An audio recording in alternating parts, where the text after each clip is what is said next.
Have you ever thought, I can't fight depression because when I'm depressed, I don't want to fight. I don't have any strength. I don't have any desire. There's no fight within me. You're right. We can't fight depression when we're depressed. That's not the time to fight it. What we need is a battle plan, right? Because any person going into a battle, any team going into a game, any individual going and performing, competing, they need a battle plan. If you're going into D-Day, you need to have a plan. And you need to plan beforehand. Because if you try to plan in the moment, when you're in the heat of the battle, you're trying to plan then. You have no time to plan. You have no mental capacity to plan. You have no wherewithal to plan. You cannot plan in the moment. You have to plan beforehand. You need a battle plan. So here's your battle plan. Okay, think about this. Luke 14. Permit me to pull a principle out of this. Jesus is talking about the cost of discipleship, right? But he says what in verse 31? Or what king going out to encounter another king in war will not sit down first and deliberate whether he is able with 10,000 to meet him who comes against him with 20,000? What's Jesus saying there? You need a battle plan. You need to calculate first whether you're going to be able to do this or not. You need to, before you get into battle, you need to think about it, right? Pull out that principle. Before you get into a depressed state, you've been in a depressed state before. It was tough. It was dark. It was, you hated it. It's going to happen again. Don't be foolish thinking it's not going to come back. Don't be caught unprepared. A book recommendation. Look up Martin Lloyd Jones' Spiritual Depression. The guy died in 1981 or 1980, something like that. Had lived since like 1899 or something like that, right before the turn of the 20th century. And he was a preacher over in England. Incredible dude. Preached a series of sermons on spiritual depression. It was a thing then. This is not new. Depression's not new to our industrialized society. It's more pronounced. And we'll get into like why industrialism causes that. But it's not new. He preached a series of sermons.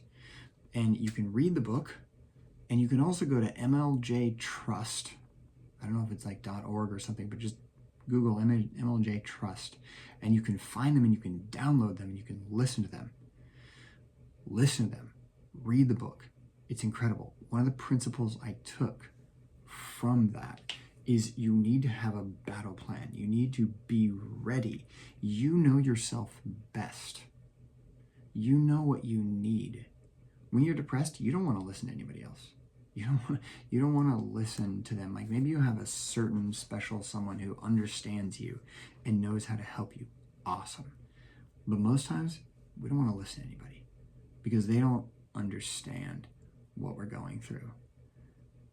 But your sound mind self, after you come out of a wave of depression and when you're in your right mind, in your sound mind, that person knows how best to medicate depressed you. So do the work then. Write up your battle plan before that. Think of what medicine, what is therapeutic that you will need, and prepare yourself with that. And so there's a bunch of things that you can do. So that's number one. First of all, know that you will be depressed again and come up with a battle plan. What is that? What is that battle plan? What I had, the first thing I had is, and I made a video on this, is Psalm 138:8.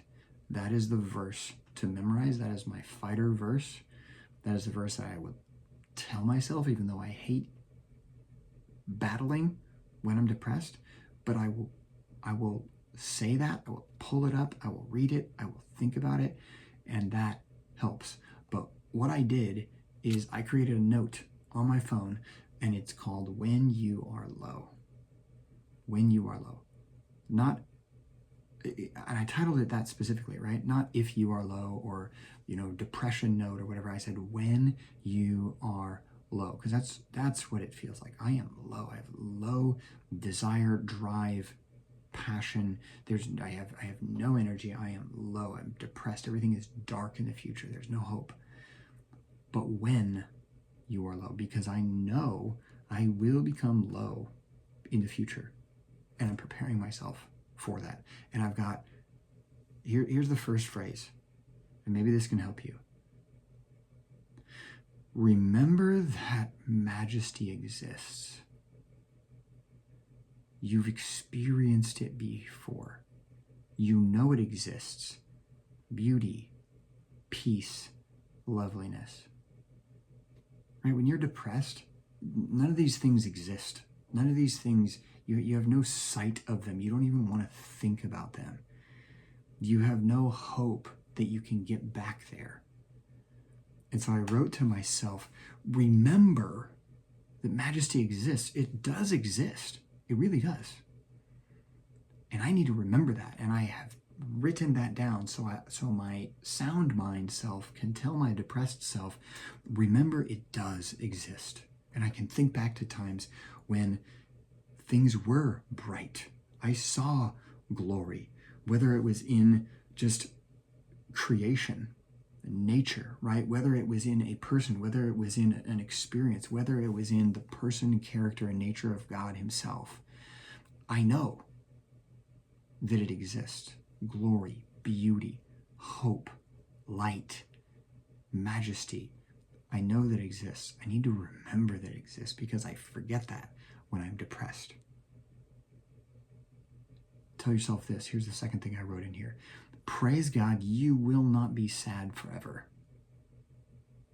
That's something I need to remember. I won't be sad forever. Can you imagine, though, how that would be? You know what that is? That's what hell is. That's what hell is. Zero hope. But praise God, if you are a blood-bought believer, there is hope, and this depressed, dark, doubtful, hopeless state will not continue forever.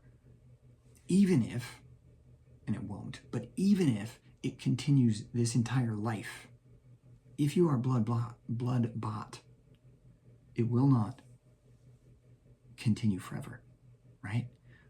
We will get to that eternal state where God will rescue us from this broken, sinful world.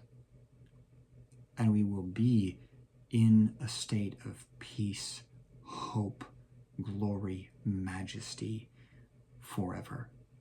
So remind yourself of that. Praise God, you will not be sad forever. Can you imagine how that would be? That's what hell is. But I'm not destined for hell. Remember that. And then I wrote in Psalm 138:8. I put a bunch of other stuff in there, and most of the stuff I wouldn't think back through, but sometimes I'd go back to it even when I'm out of a depressed state to remember to get those things in my mind, to prepare myself for that, to start when I'm in that moment recognizing patterns, right? That's the one thing I have, is start to recognize patterns. Because if I can start recognizing what caused this, I'm in a depressed state, and I start thinking about what caused this. Well, first of all, that gets my brain outside of my moment right now. And that really helps. And second of all, it gets me ready for next time, because if I can figure out what caused it, then I can try to prevent that next time. And then my seasons of depression, or my instances of depression, are fewer and fewer and fewer. So those are a couple of thoughts. Remember that majesty exists. Praise God, you won't be sad forever. Throw that verse on your phone, Psalm 138:8. Again, I'll read it. The Lord will fulfill his purpose for me. There is hope. He will. Then look at the character of God. Your steadfast love, O Lord, endures forever. In other words, it is enduring right now. I am in a depressed state. I am looking at God's future and it is dark, and that's how I'm evaluating it. How foolish of me to do that toward God and his future. But his steadfast love, even when I'm in that sinful state, okay, we can talk about that in another state, another video. It is a sinful state. When I'm in this sinful state of viewing God's future as dark, I can remember that even in that moment, his steadfast love endures for me. And then cry out to him, do not forsake the work of your hands. Come up with a battle plan. When you are in your right mind, ask yourself, here's your homework. When you're in your right mind, sit down, ask yourself, what do I need in those moments? Write it in a note, or there's a bunch of other ideas as well that will be helpful for you, and I can talk about those in another video. But hopefully that's helpful to you. Again, this is not medical advice. Don't take this as medical advice. If you are really low, go talk to somebody who can help, whether it's a friend or a family member or a counselor or a doctor. But this is just me, some guy on the internet, sharing my story, sharing what has helped with hopes of helping you.